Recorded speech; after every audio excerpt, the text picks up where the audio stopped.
Hello, everyone. Welcome. We're going to give a few minutes for folks to trickle in here.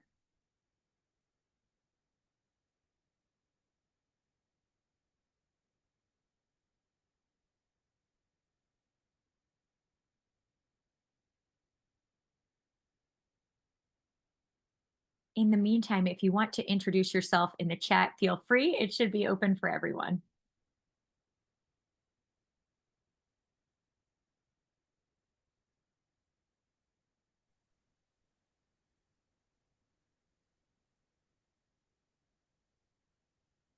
Oh, welcome from Texas. I'll introduce myself a little bit more later, but I figured I'd get the chat going. It's good to welcome everybody. All right, New Jersey, right across the way. Welcome from the First Center in Nashville. Really excited about some upcoming events happening there. Mm, Awesome. All right. Minnesota. Let Okay. me. I'm always so curious about, weather everywhere else. Today here we're in Philadelphia and it's very overcast and kind of gray. But still not raining, at least I don't think. Yes. All right, Laura. Well, Warm why and don't we kick, smoky. I was going to say, yeah, always. September is an interesting month. It off and get started and we'll have people introduce themselves as they join. Absolutely. All right, everyone. Thank you so much for joining us here today. Kate and I are really excited to be able to talk about neuroinclusive tech for inclusive workplaces. We're going to dig into Multiple's Autism Employment Tech Report. We're going to talk about some of the questions that you sent in and what the overall kind of neuroinclusive tech landscape is in our current environment. So we'll be here for an hour chatting, and we're just really excited to have everyone here today. So I guess we can introduce ourselves a little bit. So hello, my name is Laura Sibold McAnulty. I'm the Executive Director of the Neurodiversity Employment Network of Philadelphia. Fun fact about me, I am Canadian and a transplant to the Philadelphia area from the DC area where I lived for a very long time. So I'll turn it over to my partner in crime, Kate. Yes, hello everyone. I'm Kate Russell, currently serving as Chief Operating Officer at Multiple. We are a startup accelerator and support ecosystem for autism focused startups. We'll dig more into what we do, but really excited to join forces with Laura here today and share more about the work we've been doing in the employment space. Awesome. So I get to tell you a little bit about the Neurodiversity Employment Network now. So if you could go to the next slide. Essentially, what we are is a neurodiversity chamber of commerce. So think bird's eye view, connecting all the different organizations, all the different puzzle pieces that come together to support inclusive employment opportunities with the end goal of increasing employment opportunities for neurodivergent individuals. So we really look at a systems approach, systemic approach to change within the Philadelphia region, the Philadelphia area. And the three ways that we do that are we map the ecosystem on employment. So we figure out who has expertise in what area, what employers are doing within the space. And we have right now located right in my mind a tool that sorts and categorizes everything, and we're putting it onto our website as we speak. It's in the development process, so I'm really excited to be able to launch that tool for everyone later on this year. We also facilitate stakeholder opportunities to connect, meaning opportunities for people to come together specifically with the goal of increasing employment opportunities. So we're very strategic in who we bring into our space, what topics we're talking about in order to further connections and further those opportunities. And then again, finally, we facilitate partnerships as well. So think pipelines in order to increase those opportunities for employment. Within our events, we focus in three areas. Some of our events are geared more towards early career professionals or individuals. So an example of that would be a Connect and Learn meetup, which is where individuals and job seekers have an opportunity to connect with employers, practice their pitches, show them their resumes, and make connections in a really like supportive environment. We do employer evolution events, which are events geared towards more organizational change and larger organizations. An example of that would be our partnership with CHOP, so Children's Hospital of Philadelphia, for those not in the area, and Philly SHRM, which is an HR-based organization, gearing towards HR professionals and learning what are some of the barriers that they can reduce to allow more neurodivergent applicants within their application processes within their organizations. So we do different events like that. We also do think tanks, which bring together everybody to solve a kind of specific problem. A couple of photos is an example of our CHOP event that I just mentioned, Employer Evolution event. And then we've partnered with other organizations like Radian and then the Villanova Business School on working on entrepreneurship. Actually, we had some of Multiple's tech programs actually come and speak at that event, which was pretty cool. So we are the connector. We try to really bring everybody together. And then for more information, this is my contact information. You can email me. You can also check out our website. We have lots of events coming up. They're all listed on our site. So I encourage you to check those out and reach out if you have any questions or you want to get involved. Great. So we wanted to just start this conversation with a bit of framing. Why are we talking about neuroinclusive tech at this moment? Obviously, it's what we do at Multiple, so I'm going to dig a bit more into that, but I'd love to hear, Laura, from your perspective, looking at this ecosystem at a 10,000-foot view, why talk about this now? Oh my gosh, there's just so many different components that are coming together right now. I think you're seeing a lot of increasing entrepreneurship. There's a lot of volatility in employment right now. You're seeing companies kind of contracting in some areas, leaning more on AI, maybe restructuring some of their organizations as well. And so you see more increase in interest in entrepreneurship, increase in this idea of like, well, I have an idea. There's all sorts of technology going on right now. Why can't I kind of dig into this? I think there's also, from the neurodiversity standpoint, more of a sense of like self-awareness about the unique needs of neurodivergent individuals, and that on the economic side that there's a market for that, that there's a way to develop a resource that is tailored, that is unique to a neurodivergent individual, and that can really be helpful for a broad range of people, and that's more appealing now as well.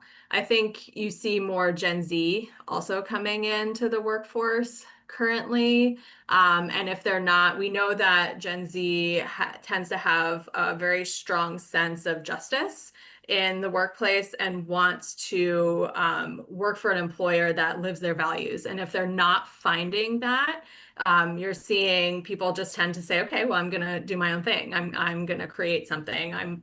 I'm going to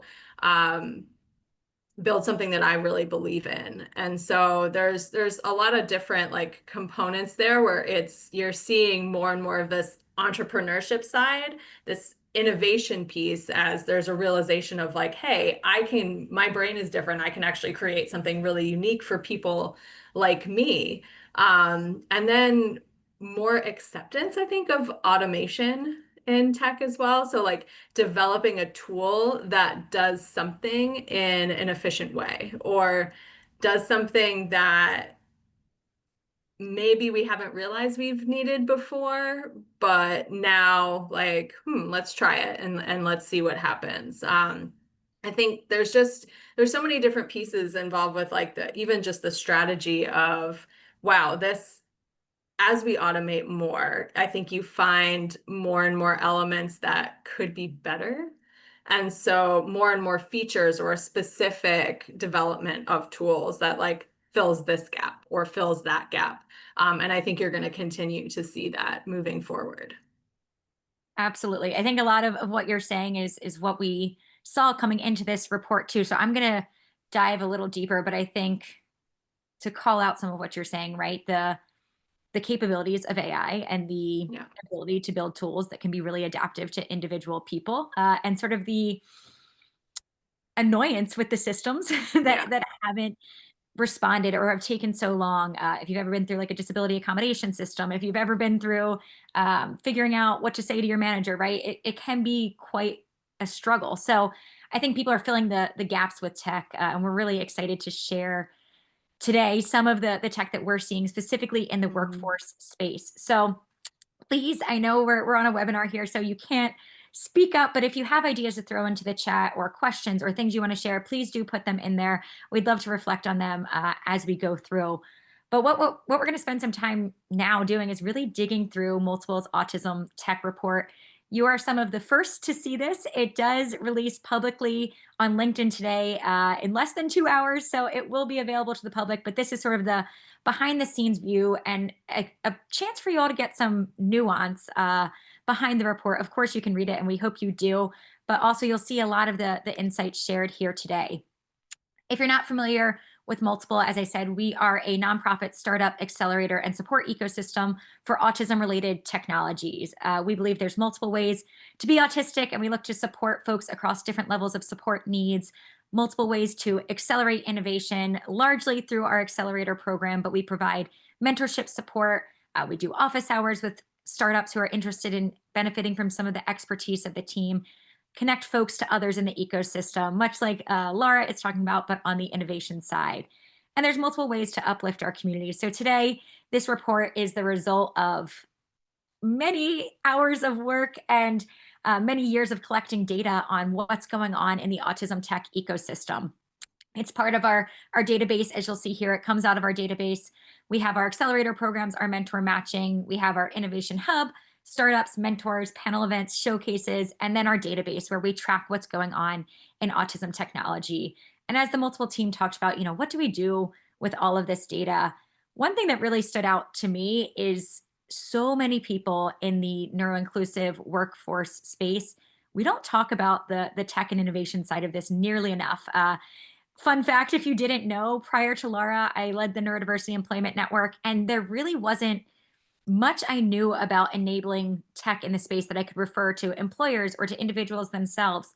But now it's growing, and I'm excited to be able to put out this report as something that can be a reference for people who are looking to learn more about what's happening in the space. We really believe that the future of work is neuro-inclusive, and there's this emerging ecosystem of startups that are offering many of the tools you've been waiting for. We've seen the statistics. This will probably be no shock to anyone here, but a staggeringly high unemployment rate among autistic adults. I will caveat this that this report focused specifically on autism. There are tools in here that are broader use cases for neurodivergence broadly, but it is a laser focus here. So just so you have that context available. 5.4 million unemployed autistic adults in the US alone. We work with startups across the world. We know that the US is not the only place, so the need is actually much greater. As Laura talked about, some estimates of 20% of Gen Z being neurodivergent, and this being the generation that is in the workforce and really entering in large forces. When you put that all together, over a $2 billion market opportunity. So, as Laura said, the market is there. There's a demand for these tools, and we need more inclusive tech. Why now? Laura touched on a bit of this, but there's been many shifts in work and inclusion. Workforce transformation, cognitive diversity is going mainstream, right? Folks are talking about not only in the sense of neurodiversity, but in the ways they work, recognizing if remote work is better for them, if they need to work in different shifts, right? This idea that all of our brains process differently and we all need different things to be successful at work is going mainstream. Tech is ready to meet the moment. We've had really huge leaps in technological capabilities and the ability to bring products to market and quickly adapt them. And we're seeing everything from point solutions, solving one particular problem, to systems change, right? How can we create a platform that really revolutionizes the employment ecosystem? And Laura, I'll have you monitor the chat. If there's anything, please interrupt me. a brief look at the inclusion criteria for this specific report. There's a lot of really good enabling tech out there, but we wanted to be very specific. First, in that it's a pure technology focus. So while consultants and services and employers, inclusive employers, have played an extreme role in making change in this space, we wanted to focus strictly on those that were using technology as a core part of what they were doing. Similarly, autism or disability as a core focus. So it had to be core to what the product is doing, not just one use case. I will say there are so many incredible products that have been designed with accessibility in mind that are also relevant, from your off the shelf available AI tools, right? Like we use meeting note takers here, we use recordings and transcripts. All of those things are absolutely enabling. But for this report specifically, we did focus on ones that specifically designed with a use case for autism or disability. And then, of course, workforce or workforce applications specifically. There were some tools that had workforce as, one piece of it. Think of like VR or, you know, training tools that do everything from everyday life to workforce. We really tried to be specific on narrowing down on those that really had workforce as a core focus. So, what did we find across the ecosystem? We mapped the ecosystem across four key areas, really with the idea of we want people to be able to find the tools that are useful for them. So the first category is job preparation and career search for individuals. So if you're a neurodivergent individual, an autistic individual looking for work, what are some of the tools you can use to build your skills or find those opportunities? So you'll see quite a few of them laid out here: Divergent, Neurodiversity Connect, SocialWise VR, Avail, Mentra, Neuropool, Haystack, right? You see all of these different tools that could be useful to somebody in their job search. Related but separate, we identified talent marketplaces. So these are typically two-sided marketplaces in which you have both candidates and employers being matched for roles. So these are really, the Indeeds of the autism ecosystem. Of course, they all have their different focuses and technological capabilities and different ways they approach it, but at their core, they're meant to match talent to opportunities. We'll dive deeper into some of these too. The next category we looked at was on the jobs supports and tools for individuals. So once you're in that role, what are some tools that might enable you to be successful? Everything from Lean Time, which is a project management tool built for neurodivergent minds, to Authentic AI. They're a social communication translator, if you will, for neurotypical and neurodivergent folks. Tal, another one, breaks down tasks step by step. And again, we'll dig into more of these, but what can actually help enable success while you're on the job?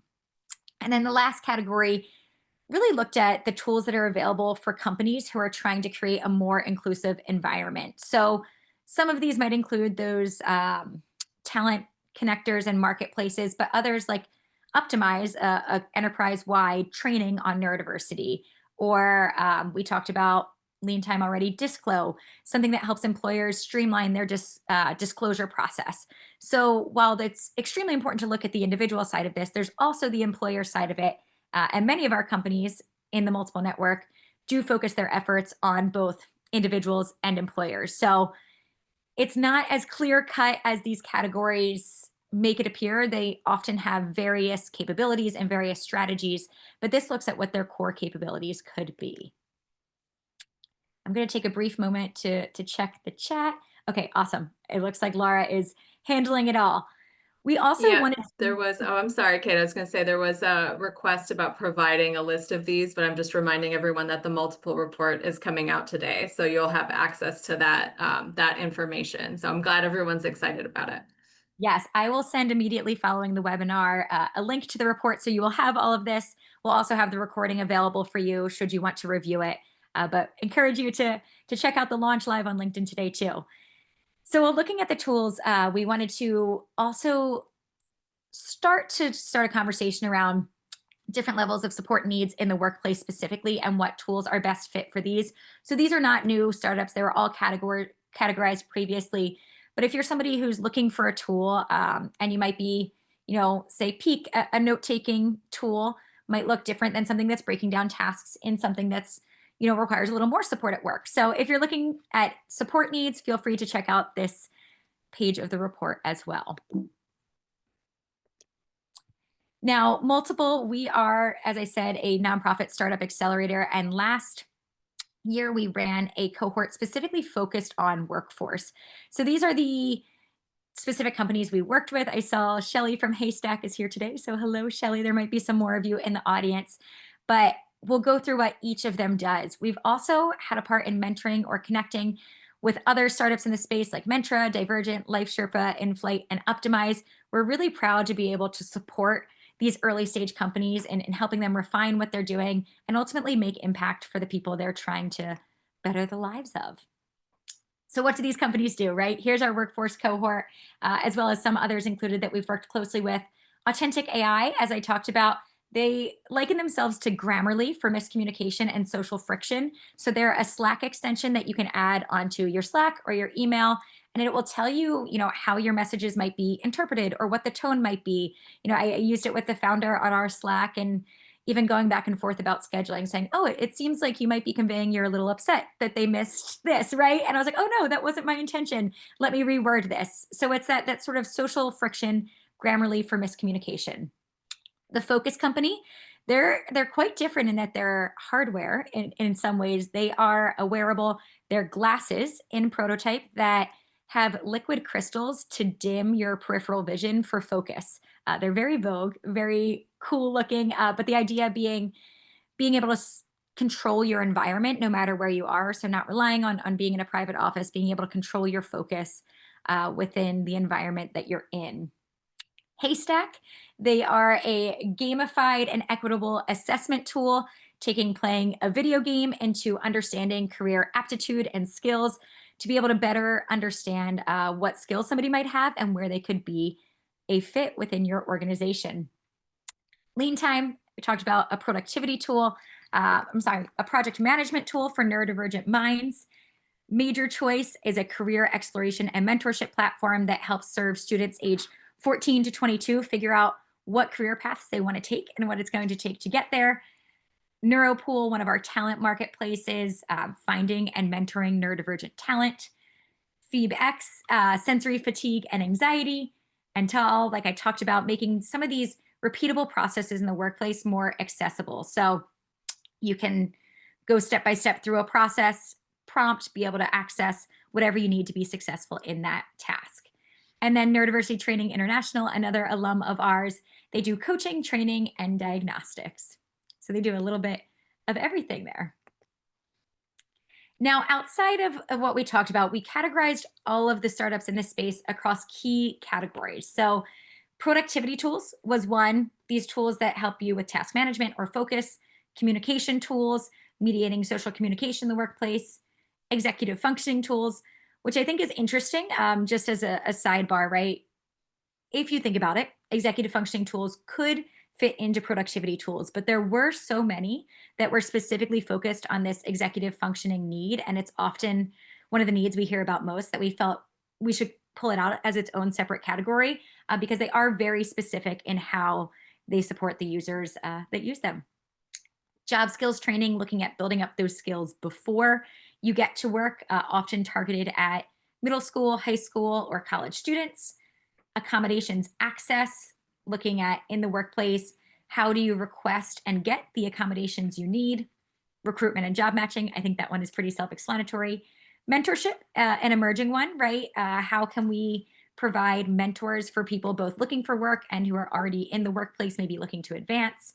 And then employer training, focusing on the employer, how we can equip them to be more inclusive. So, where did all of these startups fall into?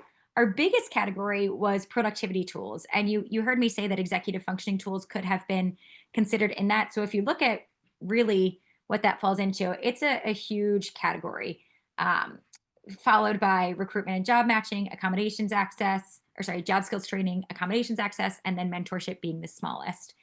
We see as we look at some of the trends, employer facing innovation is fast growing. I know we've had some changes over the past year that we'll talk about in political and regulatory environments that might shift some of this, but at least up until this point, we have seen that as a growing part of the ecosystem. Individual support tools were really the first that we saw come to market, and they've had a steady growth. As you can see, they're the majority. So they continue to grow and evolve. I think especially with we talked about the advent of AI, those are seeing a resurgence, looking at how we can individualize support for what you need in the workplace. Productivity tools, high demand and scalable. Like I said, those and executive functioning have consistently showed up across the years in this space. Underserved inclusion infrastructure. So when we look at this breakdown, we see a lot of individual tools and support, but building the infrastructure out for as employees come to the organization, on board, develop, and go on to roles outside of that, it's still largely on the individual to find the support they need in these individual tools. We're seeing less in like this employer wide infrastructure built to be supportive to employees in the workplace. So, want to call that out as a gap we acknowledge. And then emerging these relationship driven and personalized tools. You see that specifically in the mentorship space. There's more conversation around mentorship and social capital and how important that is in the employment process, but it's still quite a small amount of what's going on in the space. So, trends over time, we touched on this a bit, but the early wave was really individual support, specifically in executive functioning, and often across different categories, not just specifically for the workplace. Job skills training, you also saw as one of the early categories. My take on the insight on this is that this is largely due to the employment space in the early wave being driven by government funding and institutional buyers. So schools would purchase this, vocational rehabilitations would purchase this. So that was the earliest part of innovation you saw. As time went on and the conversation started to change around neuroinclusion in the workplace, you see the emergence of these employer focused tools, as we talked about, accommodations, access, productivity tools. The conversation was really shifting. Microsoft was doing SAP, right? These large companies were starting to make this go more mainstream. And that's where you saw the employer focus come in. And then as this, really identity based movement has emerged and more people have been raising their hands saying, I'm neurodivergent. I found out later in life that I'm neurodivergent, right?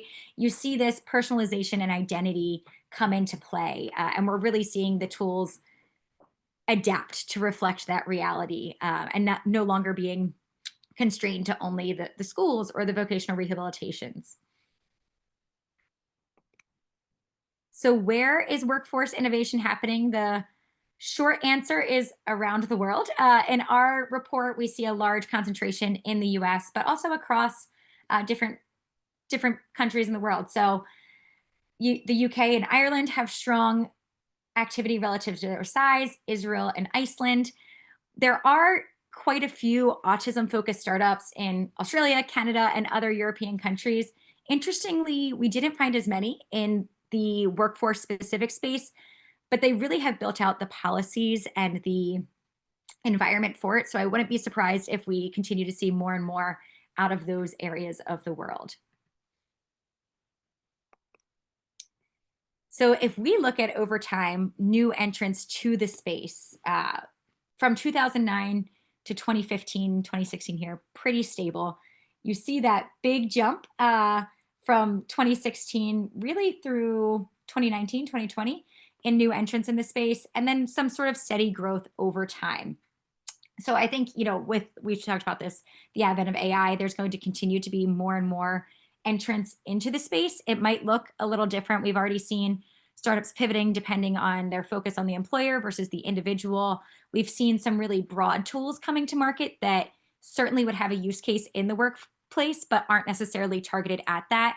So as we continue to see the impact on this space, we'll see where it ends up. I think we're only going to see more and more come into it, but you see that our conversations broadly around neurodiversity in the workplace really influence the innovation that's happening. Some key trends I want to highlight across the space. Like we've said, AI powered neuroinclusion. In our last cohort, they weren't workforce focused, but 80% of the startups we got in our applications mentioned using artificial intelligence. It's all but ubiquitous at this point, and I anticipate that that will continue to play a key role in the workforce movement. Redefining accommodations. Some of the innovation in this space was focused on that formal accommodations process, but we're seeing, especially in the neurodiversity space, that oftentimes people might not identify with the disability movement. So they might not necessarily disclose to the disability process, but they do look for accommodations or success enablers that will help them. So some of these universal tools, AI assistants, note taking apps, productivity tools, project management, right? We're redefining what it means to have accommodations. It almost feels like an overly formal word at this point that we're using, but accommodations are definitely broadening and becoming more universal. Things that were once specifically designed for neurodivergence or the disability community are ubiquitous. Tech enabled support, we're seeing more and more people lean into AI assistance, remote coaching, VR simulations, right? So it doesn't necessarily require that one on one support that you might have seen with a job coach or a career coach. Those certainly still play a large part, but tech is also stepping in to streamline some of those. So perhaps there's a question you might want to ask your coach and AI can help with it. And then if you need to connect one on one, you do. But you're seeing sort of that triage and breaking out of tech enabling coaches and support professionals to support more and more people. A changing landscape. We all know if you're in this space, the conversations around DEI have certainly shifted over the past year or so, impacting specifically what employers are doing in this space. So we are seeing a shift away from that, but also some changes in the education system. So things like school choice are opening up different pathways for startups to distribute what they're doing. So we're definitely seeing a shifting landscape, at least in the US, the UK, Canada, Australia, not as much so, but in the US market, this is something we're keeping an eye on. And then finally, finding general distribution. Neurodiversity, neurodivergence is going more mainstream. So it's no longer that you have to go through the traditional paths like we talked about with vocational rehabilitation, but really going to corporations themselves or to individuals themselves is a viable path now. And what we're seeing becoming more of the norm as workforce startups look to their go to market strategies. Just to share some of our people behind the startups. I think often, you can see a company and learn what they do, but I love to learn the stories. So this is from our most recent workforce cohort. Jack is the founding of Neuropool. He's one of the ones in the UK. They started with offering direct services and placement and recruiting, supporting over 1,000 candidates through coaching and virtual mentoring. They're now looking at expanding those tools for HR support tools, 100% retention rate with partners. They work with universities as well as employers, and they are actually making their way over to the US. So you might see more of them soon if you're joining from the US. Lean time, we talked about it. There's Gloria, a platform that blends behavioral science, AI, and productivity tools designed specifically for neurodivergent thinkers. They have over 51,000 users and are growing their university traction, looking at helping support people before they even get to the workforce, because I'm sure, as you know, that jump from high school to the university is a big one in terms of how you're supported and how you need to access what you need to be successful. I love Gloria throughout the program would talk about how lean time, of course, it's for work and school, but it's also for life, project managing your life, for adulting, all of these things. It's one of those tools that really has broad applicability. And then Igor with Authentic AI is the founder, and we talked about them already. They show how to tailor messages. They have over 47,000 early users, and they're growing their B2B presence. Now, outside of just the concept of startups that support people in work, we also hosted an event recently with our neurodivergent startup leaders. So these two of them are in the workforce space, Jack and Jude with Neurodiversity Training International and Neuropool. Vanessa is not in the workforce space, although they do relevant work in social cipher, teaching young people social emotional learning skills. But I like to highlight this as well because it's more than just, tools that enable autistic and neurodivergent people in work. It's startup leaders that are building the cultures themselves for success at work. So these are some of the takeaways that we had from that. When you're looking at the workforce, individualization over policy. Specifically, they said, form a Jude policy, a Jack policy, a Vanessa policy. There's not going to be a one size fits all policy for inclusion. So we really need that personalization. And technology, as you've seen, is one way we can do that. authenticity, building cultures where team members can be themselves. Founders emphasize vulnerability, asking for help, and normalizing sharing what you need in the workplace. We talked about this a little bit with accommodations and redefining accommodations, that trend. But I think it's important to view it not only from the tech perspective, but from this culture perspective. We need to make sure the employers themselves are creating cultures where people feel comfortable to share those needs and get access to the tools they need, whether that's tech, whether that's a policy. It looks different for everyone. Vanessa specifically talked about the importance of play, and I just love this to make it a little bit lighter, integrating special interests into team culture, making the workplace a place that has fun in it as well, creating intentional social spaces, and embedding wellness into work, right? If we think about some of these tools, reducing burnout, reducing sensory overload, it's not a nice to have for the workplace, it's a must have. So this is where tech can really make a difference in how your particular organization supports their employees, retains your employees, and creates that intentionally inclusive space. So where to next? This is where we really looked at the ecosystem and said, there's all of this awesome stuff going on, but what is missing? So this is a call for innovators. If you're building in this space, some of the things we think are needed from the multiple perspective.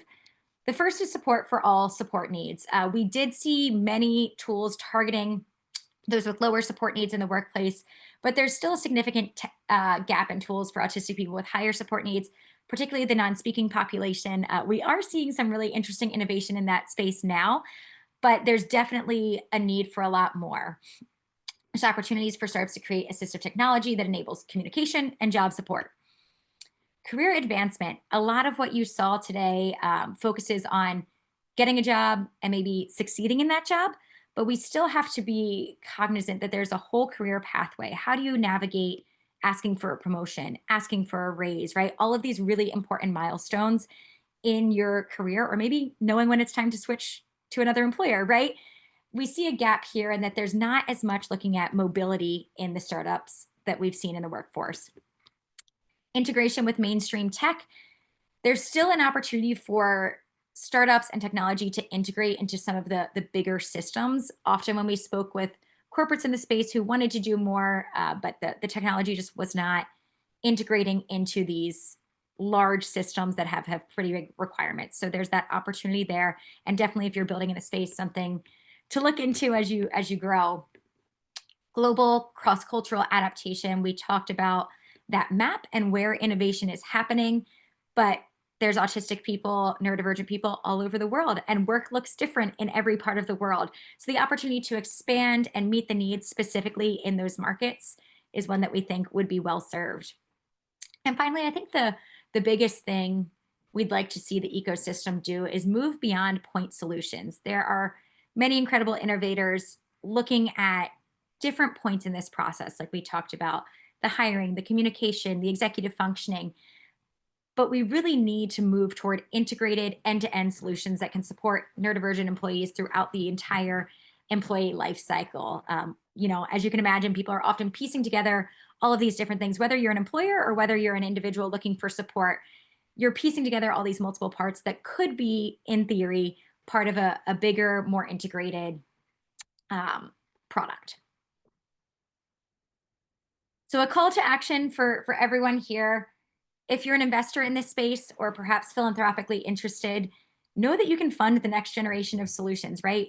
Many of the startups we work with are looking for funding, and this is one of their biggest difficulties is getting funding to grow what they're doing, getting people to understand that this is an important market and that there is a need for solutions here. So if you're in the place to do that, please get connected with Multiple. We're happy to talk with you about that.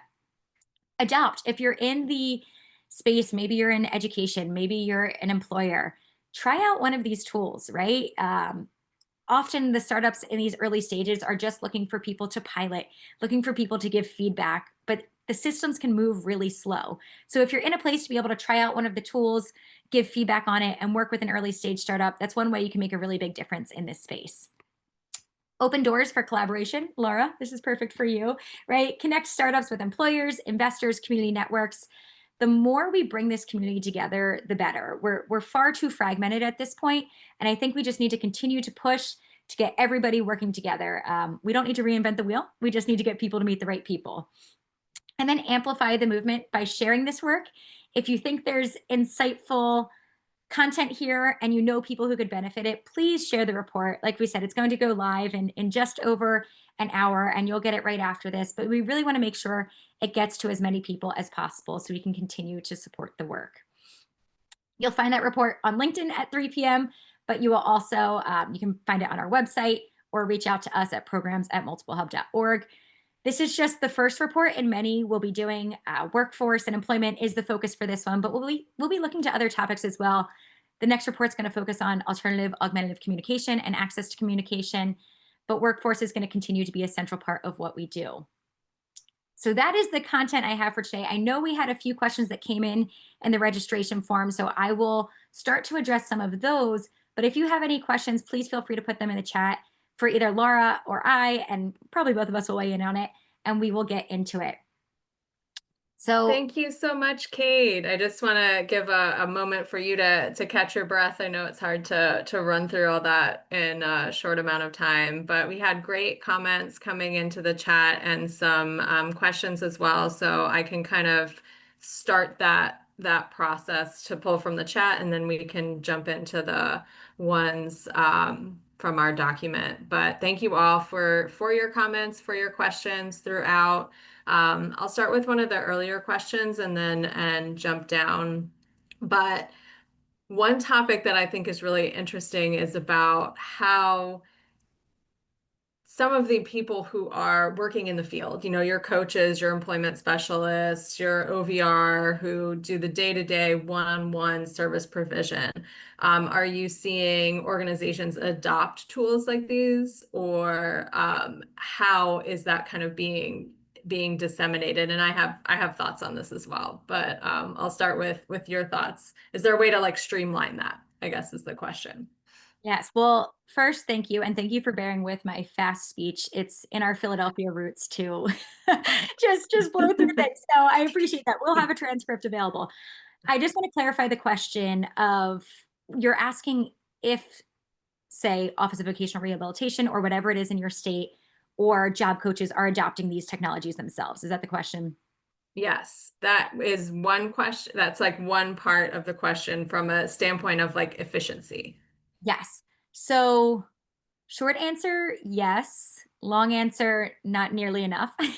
Right? I think you do see some really forward facing, government programs or individuals themselves. We call them like micro buyers, right? Just adapting these tools as they find them. The long answer is, selling into some of these organizations can take a really long time and require a large body of evidence. And they can move a little bit slower than we would like to see on the innovation side of things. But we have had several organizations within our cohort successful in doing so.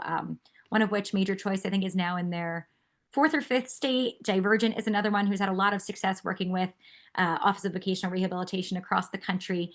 So there are folks there. I think what you see is more common is that micro buyer. So if it's an independent job coach or career coach or clinician, say an OT who might be working in the space, you might see them adopt something a little bit more quickly than that trickle down through the entire system. Yeah, and my thought on this is like this is where the importance of organizations like NEN come into play, because your whole, like, my viewpoint is to put the people in the room together so that like what are some of the innovations that are happening, because I think the biggest barrier is we know that the coaches, the service providers are overworked. Like there's just so much to do, and they would love to do things more efficiently, but might not always know even what's out there or what is truly like a useful tool. So I agree. Yeah, there's that single buyer, single individual who may find something and then it kind of like works its way through. But the more that people are able to educate themselves about what is out there and like dissemination of reports like this, productivity is still a buzzword, efficiency is still a buzzword, and focusing on that and being able to serve a population, I think, is a way of like trying to hammer that home. So let me scroll down. Okay, so this one I think is definitely a multiple AU question, Kate. So this is, how would you advise entrepreneurs who do have an end-to-end or integrated vision, but are also balancing access to talent to join as co-founding team and having to develop point solutions first to gain and demonstrate traction? Yeah, that's a loaded question. I would say reach out to us and we're happy to chat further through it. Specifically, Kevin, our CEO, is really great at questions like these. But I think what we're seeing in this space is, of course, point solutions are going to come to market a little bit faster. You are seeing some acquisitions and mergers, which is always good to see brands being built in the space, not particularly in workforce. But I also, we've talked to our workforce cohort saying, our employment cohort, can you join forces with each other? Can you have agreements to be able to, refer people if it's something you don't do, or, we know this really great solution that does this, and we have created our technology so it integrates well with them, right? So I think there's a lot of ways you can get creative. You have to be laser focused in the beginning on what you're building and making sure you get that traction there. So you can't start huge, but as you grow and as you envision your product roadmap, there might be steps along the way. Okay, those are the two main questions that I had. I do see a shout out to Philly. Yes. Yes, very Yes. Philly proud. We have to say go birds. I was at a theater event the other week, and there was an Eagles chant, which has got to be like unique to Philadelphia. Yes, yes. It was, And it it's was something. Oh, go ahead. I was just saying it's something I'm interested in the space too, because not for folks who aren't from Philadelphia, but there's a really big autism and neurodiversity presence, and there's also a growing startup community. And I'd love to find ways for those to communicate with each other. So that'll be a side yeah. note. But we did get a question, and Laura, I think this is good for you about, Hmm. how can nonprofit service providers educate the people we work with so they're aware of what technology is available, and maybe how can employees advocate for themselves that new tech will help them at work. Yeah. I think for nonprofit service providers, and I feel like I'm plugging your report, but a good a good way to do that, like it honestly, is finding information in a centralized location. It's knowing where you can access reliable information, and in the deluge of emails and the deluge of content that comes across your screen on a daily basis, like where do you want to look to say, okay, like these organizations have their finger on the pulse for X, Y, and Z. I can say for NEN, moving forward, one of our focus areas is on entrepreneurship and mentorship. So bringing together cohorts of people that want to have those conversations, that want to know, like, how do we support upcoming entrepreneurs? Are who are we connecting the people who are already in the space? Like, who are we connecting them with? I think the connection piece is really, really important, for the service providers themselves being educated surround it, and then disseminating that information to the people that when you're working with, like employees and staff and family members. It's tough because you know that family members are always like, again, there's that deluge of content. There's a lot of information, but there is sometimes something that jumps to the forefront. And actually, I saw Edwin in the chat a second ago. Yes, Edwin's here. Um, and I was thinking about how people like Edwin are looking at tools to make things more neuroaffirming, right? Like that there are gaps. And I had made a comment previously in the chat about how you have these LMS systems or people are running something off of AI, but there's also an inherent gap at the front of that where there's not always like AI doesn't understand neuroaffirming, you know? So if you're using that and you're incorporating that as a tool, like how are you getting around that barrier? There's my neurodivergent brain going right down that rabbit hole there, but I saw Edwin and I wanted to clarify my comment in the chat before on, like, some of the gaps, like we take certain things um, for granted about the utilization of AI, even with the startups that are coming out now, even with the technology that's coming out now, and seeing like, oh, okay, if I want to use this tool, there actually needs to be this other element that comes in. Um, and yeah, and so to the question of the education piece, I think you're finding centralized resources and a trusted source to disseminate information, and you're figuring out within your population what tends to be like the most important tools to access. I love the fact that you categorized by different, tools and utilizations and things like that. And so within a population that you're working with, what are the things that you really want to focus on? Um, and then how can employees advocate for themselves? I think one is knowing yourself, like the self-assessment of what are some of the tools that I need to be, you know, most effective at work, or if you wanted to be most focused or most this.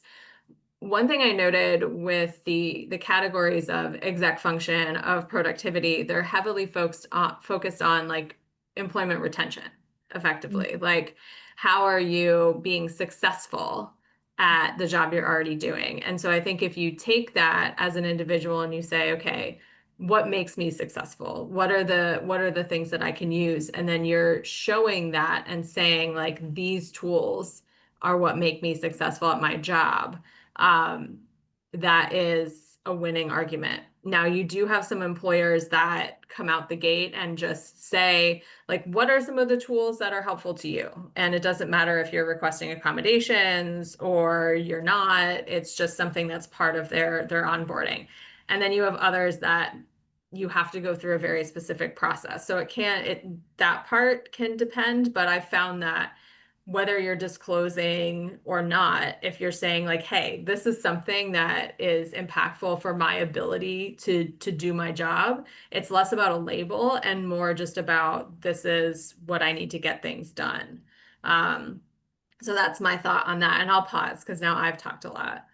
Yeah, no, I think that's a great point. And I saw some comments in the chat that tie in nicely to this, and what you're saying is the funding for that is going to look different for everyone. Some people choose to, buy the tools from their own budgets. Some organizations have accommodations budgets that you can access. Others have internal systems that have some of these tools available for everyone. Like, I think about not autism specific, but something like, Microsoft and Copilot going to be something useful that you can leverage, that's kind of off the shelf.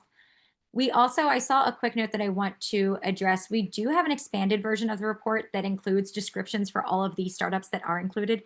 So reach out to me, if I don't know where that went in the chat, but it is there with a little bit more description. But I think that's, part of it is knowing what you need. The second part of it is being able to access it and knowing how to fund it. So just to know that there are avenues available. I think there is, yeah, pass-through billing. Sometimes states have a technology allowance within some of these waivers that you're able to use to access some of these tools. We've had people come through multiple and use state funding to get access to some of these tools. So you do have to get creative sometimes, but there are ways to be able to access the technology that's really on the cutting edge here. And I see Ask Jan. Thanks, Edwin. Jan is Yeah. always a resource. They don't typically get the very early stage companies that we see, but they have awesome technology listed on there. Yes, they do. And there was another thought that I had. I guess it was still along those lines of the idea of a lot of tools being developed for workplace retention. I think another one of the areas, and even progression. So when I look at employment, I look at acquisition, retention, and progression. So that career arc, career journey that you talked about. And what I think is interesting is right now, I believe you're seeing a lot of emphasis on that middle part because there is a contraction in the acquisition part. There's just not a lot of acquisition going on right now, unfortunately. So I'd be interested to see when that pendulum, hopefully soon, swings back in a different direction, what tools become available to reduce those entry level hiring barriers. Mhm. Um, And I think also what's interesting when you think about businesses and their ability to adopt technology. Sometimes when you're working with large organizations, there's a lot of like hurdles. It can feel like, oh my gosh, we have this, multinational, international company and all these things you have to do. But to remember, in Philadelphia specifically, over 50% of businesses have, I think it's less than 7 employees Mhm. in this area. And then within the US, you have like 99% of businesses are defined as small business, which means under 500. I mean, that still sounds kind of big to me, but that's classified as small business. My point being, that looking at your local, your regional communities, their ability to adopt things is typically faster than your larger organizations because the decision makers are right in front of you. The people are right in front of you. And so ways that we look at reducing those kind of barriers to small companies that don't have dedicated HR, that, you have one, two, three people doing 18 different roles, like really describing some of these tools and like how the efficiency, how these things make big impacts for people, you're more likely to see adoption. And like what was said in the chat about Ask Jan or some of the numbers or the retention numbers alone for disability, you have much higher likelihood of people with disabilities being retained. So that's a better return on investment for employers too. So just something to consider. Sometimes we think a lot about like the big companies doing adoptions, but the majority of organizations and businesses in the US are actually small business. And so we don't want to overlook those either. Yes, absolutely. I think that's a great point. It's definitely something we've seen both from the NEN perspective and from here is there's a need there. We've seen a sweet spot in small, medium sized businesses, like you're saying, but maybe Hmm. not the 7, but sometimes, Hmm. but like, the couple hundred, where people can Hmm. move quickly and make decisions, but still have a great need, for the products. I'm just gonna drop, I'm looking at the chat, Jonathan. Well, anyone here, please, Mm. if I didn't answer your question, please feel free to reach out to me. It's just kate@multiplehub.org.